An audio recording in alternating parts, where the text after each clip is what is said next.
Punya karakter yang beda, nggak semua permainannya nggak semua sama. Jadi di setiap pelatih saya coba beradaptasi dengan baik. Tapi sampai saat ini semuanya baik-baik saja. Bagaimana proses adaptasi kembali berlatih dengan PSM? Adaptasi? Ya sama seperti biasa saja.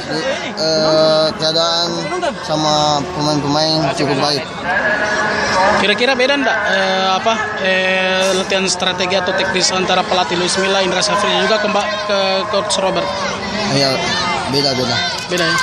Kira-kira butuh berapa lama adaptasi untuk kembali bisa klop dengan pemain lain? Kalau masalah adaptasi mungkin nggak cukup lama, soalnya di sini juga sudah lama di sini. Jadi mungkin perlu ingatan aja. Mungkin di pertandingan kemarin ada pesan khusus yang diberikan dari coach Luis Milla atau Safri pada untuk memperbaiki permainan dengan ya pokoknya nggak ada sih, cuman suruh jaga kondisi aja balik ke klub.